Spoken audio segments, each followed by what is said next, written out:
Fala pessoal, seja bem-vindo a mais uma aula de laboratório do nosso módulo 2 da nossa trilha de certificação do AZ900. Para esta aula aqui vamos falar sobre Web App, vamos trazer aqui na verdade um laboratório básico, eu vou criar um Web App aqui e a gente vai trocar uma ideia em cima disso, lembrando que para a Z900 não teria necessidade de a gente vir aqui criar um Web App, mas para te dar um pouco mais de visão, a gente vai fazer essa criação aqui desse laboratório.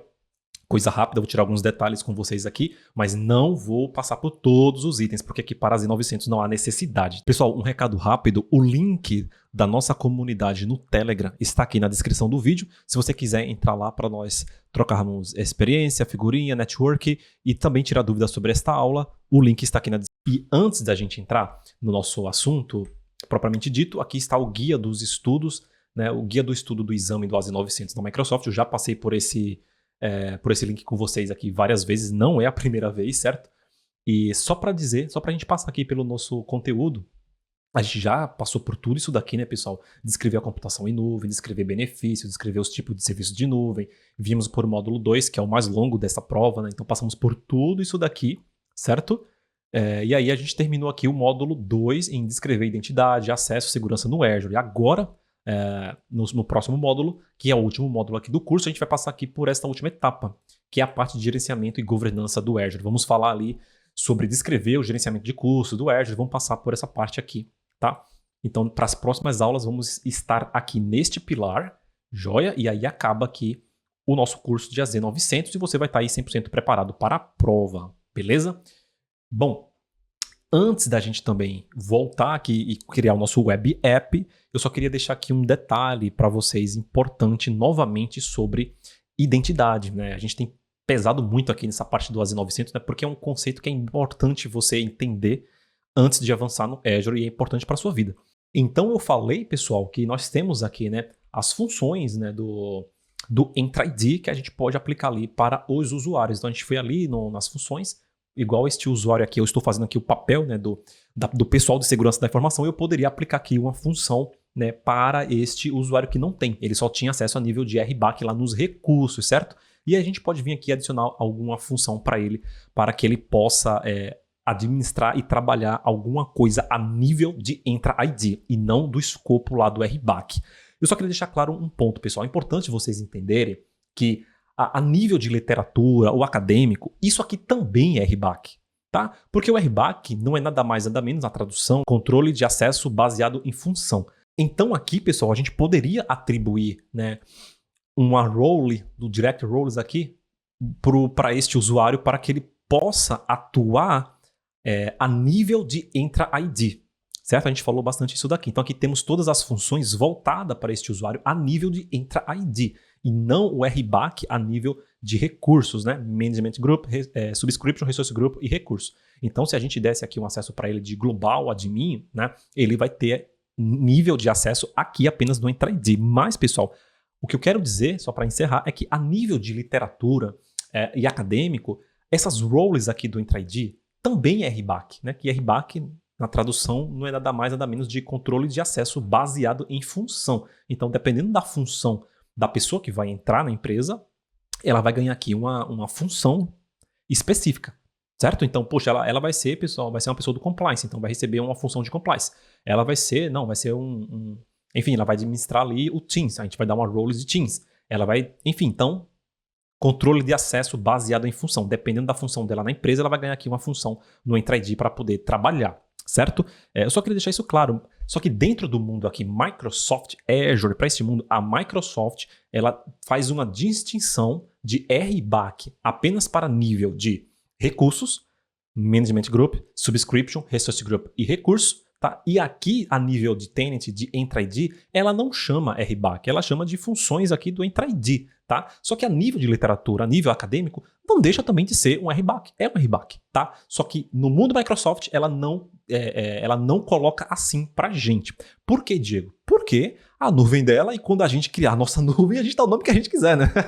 Então é assim que a Microsoft classifica. Só que é só para deixar isso aqui claro, que, né, a nível de literatura, a nível aí de acadêmico, isso aqui não deixa de ser RBAC, controle de acesso baseado em função. Não deixa de ser isso, tá? Mas para a Z900, para a nuvem, para o Azure aqui, para este mundo aqui de Azure que estamos falando, a gente vai aceitar como a Microsoft trabalha. A nível de recursos, a gente chama de RBAC aqui no Azure, e a nível aqui do Tenant, de Entra-ID, a gente não vai chamar de RBAC, por mais que seja a nível de literatura, mas a gente vai chamar de roles aqui do Entra-ID, tá? Direct roles, enfim. Beleza? Só pra gente ficar aware, tá? Porque é importante vocês saberem disso, tá? Se vocês forem fazer um trabalho acadêmico e colocasse isso daqui no meio do teu trabalho, sim, você poderia chamar de RBAC, não tem nenhum problema. Porque, afinal, Você entendeu? Agora, voltando, vamos lá agora sim trabalhar o nosso Web App. Pessoal, a gente vai criar aqui agora um Web App, só para mostrar para vocês um pouco dele, né? Que o Web App aqui, a gente trabalha ele e ele é um recurso a nível de PaaS, plataforma como serviço, tá? Então eu quero te mostrar um pouco dele. Quando a gente vai criar o Web App, pessoal, primeira coisa, a gente cria o Service Plan, o plano aonde vai rodar os aplicativos. Então é como se a gente primeiro criasse a máquina, digamos assim, tá? A VM ali dos bastidores vai ter uma VM, mas a gente cria primeiro o poder computacional, o plano, tá? Desse PaaS, e depois a gente vai e coloca o app ou os apps em cima desse plano, tá? Só para você começar a entender. Então, quando a gente quer criar o Service Plan, o que é que a gente faz? Quando a gente quer criar um web app ou vários web apps, o que é que a gente pode fazer? A gente vem aqui e procura por Service Plan. Olha aqui, ó. Eu tenho um aqui já criado. Cadê o menu do Service Plan? Olha aqui, ó. Apps Service Plan. Joia? A gente cria primeiro o plano, perfeito? Você vai entender. É só assistir essa aula aqui, você vai pegar. Você vai pegar. Eu tenho um criado, ele está listando aqui porque eu tenho esse criado e vou criar mais um. Olha lá. Então, o que eu estou fazendo aqui? Eu estou criando o plano, primeiramente, como se fosse o poder, como se fosse não, é literalmente aqui o poder computacional. Olha só, então a gente sempre escolhe a subscription. Eu vou criar um resource group novo de teste 02. Joia. Vou dar um nome para o meu Service Plan. Vou colocar como DNTech. Ele passou. E aqui a gente vai escolher o sistema operacional. Pessoal, aqui quando a gente vai trabalhar com o Service Plan e Web Apps, a gente vai ter que trocar uma ideia com o desenvolvedor, com a área lá do desenvolvimento, para entender a que nível roda essa aplicação. Tá? Quais são os pré-requisitos dela, framework e tudo mais. Então, a gente não sabe qual que é a aplicação, se é enfim, como que vai rodar, qual que é o framework, né? Enfim, se é um PHP, se é um Ruby, se é um .NET, um ASP, enfim, a gente tem que perguntar. Esse papel não é nosso, né? Os devs lá, o pessoal do DevOps ou o desenvolvedor vai passar pra gente. Tá? Mas enfim, a gente escolhe entre o sistema operacional dessa plataforma, entre o Windows ou Linux. Joia, eu vou colocar o Windows. A gente escolhe a região. Eu vou colocar aqui a central US. E aqui embaixo a gente tem a parte importante que é do plano desse Service Plan. Joia, então aqui a gente pode escolher alguns que ele já lista aqui ou clicar aqui para explorar. Então a gente vai clicar para explorar e ele vai abrir aqui uma aba interessante para a gente. Olha só. Então essa aula aqui vai ser bem rápido, tá, pessoal? Não vou enrolar muito hoje vocês, não. E hoje eu tô de Mengão, velho. Não me encha o saco com o time, pelo amor de Deus. Bora lá. Então aqui a gente vai ter... Deixa eu tirar um pouco do zoom, né? Perfeito. Então aqui a gente vai ter, olha, o nome do plano, perfeito. Quantos vCPUs a gente vai ter aqui. Memória, o storage, tá? Se ele tem escalabilidade ou não, o SLA, o custo por instância, o custo por mês, etc. Detalhes que a gente bater o olho que a gente vai ler e entender. Então a gente tem alguns planos aqui que a gente pode escolher, certo? E tem vários detalhes aqui em relação a preços, SLA, entre outras coisas. Memória. Se a gente clicar aqui em Feature Review, a gente vai começar a entender algumas coisas que uns planos vão ter e outros não, tá? Só que são coisas mais avançadas, a gente não vai explorar tanto. Mas ele também até sugere pra gente aqui algumas coisas. Por exemplo, aqui são planos populares, aqui em cima, certo? Aqui embaixo ele vai falar que são planos basic, né? Que servem mais aqui. Ele até fala aqui embaixo, olha lá, como se fosse para ambiente de teste e desenvolvimento. Usem esses planos aqui embaixo para isso. São planos mais fraquinhos ali. E, por exemplo, ele não tem aqui, ó, Zone Redundant. Ele não tem redundância de zona. Olha lá. Por isso que é indicado para teste, para desenvolvimento. Então aqui o preço dele é mais baratinho. E aqui a gente vai ter para produção esses premium, certo?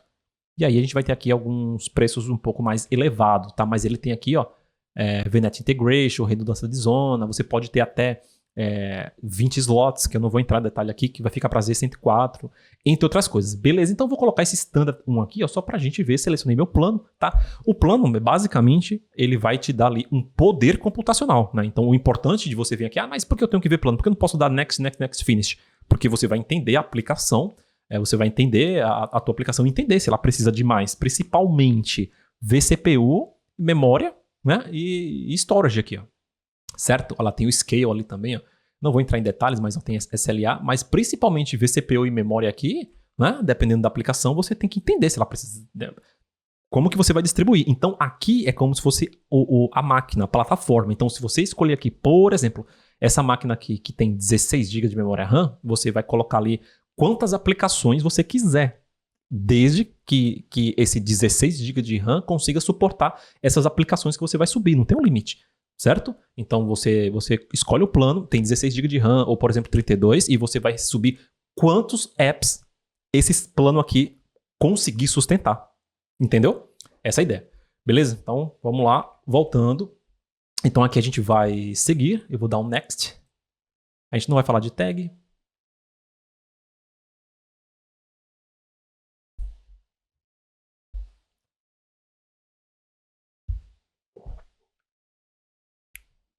Beleza, ele passou. Vou dar um create. Rapaziada, aproveitar que ele tá querendo ali, na moral, dá um like aí no vídeo pra nós. Se inscreve no canal.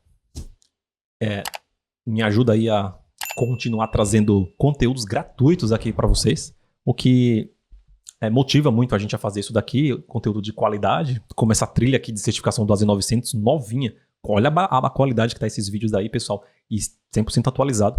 O que incentiva a gente, isso aí é a interação de vocês, a inscrita no canal, né? A gente vê que o projetinho aqui tá dando certo.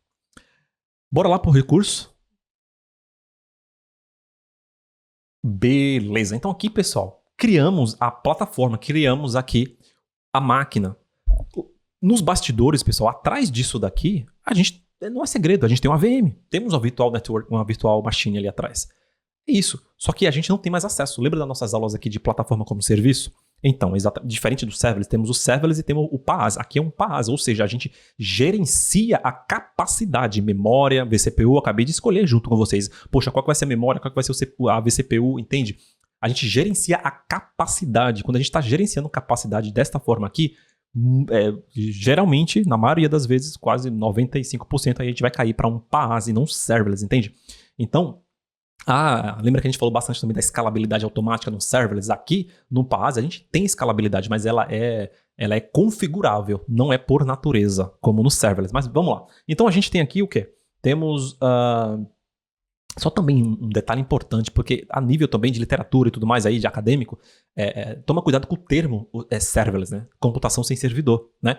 Porque quando a gente fala serverless aqui dentro do contexto de cloud computing, a gente está falando de um conceito, né? Estamos falando aqui de um produto, por assim dizer. No dia a dia, numa conversa, principalmente se for em inglês e você usar a palavra serverless para dizer que é uma computação sem servidor, aí o PaaS encaixa, mas você não está falando do conceito do produto serverless dentro da nuvem, você está usando só a palavra literal aqui, né? Serverless, né? Ou seja, sem servidor. Né? Então, por quê? Porque o PaaS aqui, como esta máquina que a gente acabou de criar aqui, ela é sem servidor também. A gente não gerencia o servidor, o sistema operacional, a gente não atualiza a patch de segurança, a gente não precisa colocar um endpoint ali, um antivírus a nível de sistema operacional, a gente não tem acesso. Eu preciso acessar aqui essa máquina, Diego, que a gente acabou de criar aqui. Vamos acessar aqui o Windows, eu preciso editar uma DLL ali. Não tem, não dá. Então, se você tem uma aplicação legada, não serve, tá? Mas é só pra gente entender aqui essa questão da palavra serverless, tá? Mas você entendeu, você é inteligente, você que fez todas as aulas aqui, você tá ligado. Beleza? Então a gente tem aqui o Resource Group, a mesma tela, né, pessoal? A gente já passou isso aqui várias vezes. O status está ready, a localidade central US, a gente tem aqui também a subscription, o ID da subscription, a tag que a gente pode colocar a qualquer momento. O plano, tá vendo? Que a gente pode alterar ele, certo? A qualquer momento. O sistema operacional que é o Windows e a redundância que está desabilitada. Então a gente pode clicar aqui, olha lá, aqui ó. Não tá dando zoom, mas beleza. A gente pode clicar nesse plano que a gente escolheu e editar o plano. Poxa, eu coloquei muito recurso computacional e tá demais, tá sobrando. Então você pode fazer o downgrade ou fazer o upgrade. Tanto faz. Legal? Aqui embaixo a gente tem os detalhes, olha lá que legal. Da CPU, olha lá, é um computador, poxa. Temos CPU, temos memória, né? Temos aqui o data in e o data out. O que acontece? Quando a gente abre esse Service Plan que a gente acabou de criar, a gente tem várias opções aqui relacionadas a ele. A gente tem aqui, ó, Apps, que é a partezinha mais importante. Olha lá. A gente vai clicar nele. Quantos apps a gente tem aqui? Nenhum. Então, primeiro a gente cria o poder computacional, a plataforma. Pessoal, não tem segredo, né? A gente está trabalhando aqui com nuvem, mas por trás do background não deixa de ser um data center. A gente está interagindo aqui com um data center. Lá na 104 a gente vai entender aí a questão do ARM e outras coisas que conectam, né? A nossa interface gráfica aqui com o data center no background, mas isso daqui, coloca aí, por exemplo, a imagem de um data center, só pra galera ficar aware, mas é isso daí, a gente tá criando essa máquina aí, essa plataforma que a gente criou aqui, está aí dentro desse data center que tá passando na sua tela. Beleza? Voltando aqui, então a gente pode ir aqui pro início, eu vou clicar aqui agora em Web, aqui em cima a gente vai pesquisar Web App, olha lá, App Services, e aqui eu tenho eu vou clicar em criar, eu posso criar aqui com um Web App com Database, tá, com WordPress, e vou clicar aqui em Web App. E aqui eu vou selecionar o Resource Group Test 2, que deixa eu dar um zoom aqui melhor para vocês, no mesmo Resource Group do Service Plan. Eu vou criar aqui um nome aleatório também, pessoal, como o Storage Account, esse nome aqui, ele é público, então ele não pode ter o mesmo nome, a gente não pode colocar o mesmo nome aqui no recurso, tá? Então eu vou colocar DNTech. Ele passou, eu vou tirar esse nome aqui, que eu não vou entrar em detalhes. E aqui a gente escolhe entre o Linux e o Windows, tá? E aqui a gente escolhe a plataforma aqui, o framework que vai trabalhar, tá? Aqui o desenvolvedor vai te falar, joia? Então a gente pode selecionar o Windows aqui e trabalhar com ele, tá? Detalhe importante, quando a gente está criando o app, a gente quer colocar ele naquele service plan que a gente acabou de criar, tá? Por quê? Porque senão aqui embaixo, olha, já adiantando, ele vai criar, ele está sugerindo criar um novo, olha lá, né? Até premium. Por quê? Ele não está dando aquele nosso service plan? Porque a região está no Canadá. E o service plan, a gente criou ele aonde? Na Central US aqui, ó. Então eu vou mudar, olha ali embaixo lá, ó. Eu vou mudar e automaticamente ele tem que pegar o nosso service plan. Por que ele não pegou? Eu não sei. Vamos ver o porquê. Foi no teste 2 que eu criei, né? Foi. Codes. Ah, tá. Joia. Então vou colocar aqui um .NET 9, por exemplo. E ele pegou aqui já, olha lá, o nosso service plan. Olha lá, DNTech 1. E aqui foi o standard que a gente escolheu, tá vendo? Por conta ali do runtime ali. Não vou entrar em detalhes aqui porque a Z900, pessoal, não tem necessidade. Mas aí ele coloquei na mesma região, coloquei certinho ali o runtime stack e ele já achou o nosso service plan. Perfeito? Perfeito. Então a gente vai dar um next. Não vai ter database. Aqui eu também não vou entrar em detalhes, tá, pessoal? Network também não. Tá? Tem vários detalhes que a gente trata lá no AZ104. E aqui, como a gente está trabalhando com plataforma como um serviço aqui, pessoal, a gente vai usar muito isso daqui para modernizar a nossa aplicação. Já volto a falar com vocês, tag a gente não vai querer, deixa ele revisar. Então aqui a gente vai usar muito o Web App para rodar uma aplicação web, para modernizar. Muitas das vezes a gente tem aí aplicações rodando em VM, certo? E em uma VM Linux, uma VM Windows, você pode modernizar, né, esse web site, alguma coisa, e trazer ele aqui para a Web App. Tá? E aí você já tira do teu time o gerenciamento do sistema operacional, patch de segurança, manter esse sistema sempre atualizado, colocar ali um antivírus, um endpoint, colocar no gerenciamento, etc. Entende? Ter que lidar com discos de armazenamento, não sei o quê. Você tira, sabe? Você tira toda esse trabalho da tua equipe. Olha só, cara, que importante. Aí você moderniza. Claro que nas próximas aulas que a gente vai entrar aí do módulo 3, a gente vai falar sobre custo e gerenciamento. Temos que tomar cuidado com a nuvem, tá, pessoal? Temos que tomar muito cuidado com a nuvem aí pra gente não ficar muito caro nossas contas. A gente vai falar nas próximas aulas. E aqui ele criou o nosso Web App, olha que legal. Olha lá. Então, ele criou o Web App, as mesmas telas como sempre, né? Resource Group, a localidade, a subscript. Você está cansado de fazer isso daqui, né, pessoal? A tag, né? Aqui é o default domain que ele cria aqui público, né? E tudo mais, o sistema operacional e tudo mais. E o Service Plan, olha que legal. O Service Plan, onde esse app tá rodando. Então, só para dar visibilidade, calma que a gente vai voltar já aqui. A gente volta lá no Service Plan, olha lá, a maquininha que a gente criou, ela tá aqui. Caramba, olha lá, ela tá aqui. Localidade, o sistema operacional, lá de baixo é Linux, por exemplo. Quantos apps tem dentro do Service Plan, a tierização, no Resource Group e a subscription. Então ele está 0 aqui, né? Vamos dar aqui um refresh. Acho que ele demora um pouquinho para puxar, tá? Mas aqui ele vai daqui a pouco subir para um app, tá? Que a gente acabou de criar. Só que se a gente volta nesse Service Plan, olha que legal. O primeiro que a gente criou, e eu clico aqui em Apps, olha lá, aparece a nossa app. Legal, né? Eu posso criar mais um app? Pode. Quantas eu posso criar? Quantas o Service Plan suportar. Joia, né? Então a gente volta para o aplicativo que a gente criou dentro do Service Plan e aqui dentro a gente tem ele. Olha que legal. Tem vários detalhes. Tá? E daqui tem várias coisas importantes, pessoal, que a gente explora mais na Z104. A gente pode clicar aqui ó, nesse domínio. Olha lá, deixa eu dar mais um zoom aqui para vocês. A gente pode clicar nesse domínio aqui. Ó. Eu vou clicar, hein? Cliquei. Olha lá, e ele abre a página. Deixa eu tirar aqui a barrinha. Ele abre a nossa página web. Olha lá, uma página aqui de... Quando você sobe, né, aqui o padrão.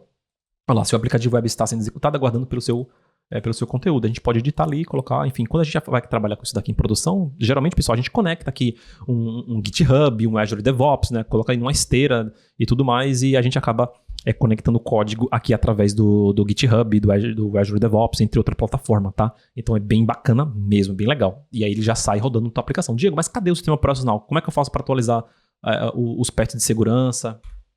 Como é que eu faço aqui para instalar o antivírus? Não tem. Olha que legal, né? Bem-vindo à plataforma como serviço. É exatamente bacana, né? Lá no nível da VM, aí você vai ter que gerenciar o sistema operacional, e atualizar patch de segurança, colocar um antivírus e tudo mais, né? Ou seja, aumenta o teu nível de responsabilidade. Ó, lembra das aulas? Então, para você que está acompanhando a playlist, você já tá ligado. Você já conseguiu pegar o que eu falei. O teu nível de responsabilidade aumenta, né? Então, a ideia desse tipo de serviços, né? Do IaaS, do PaaS, do SaaS, é literalmente você...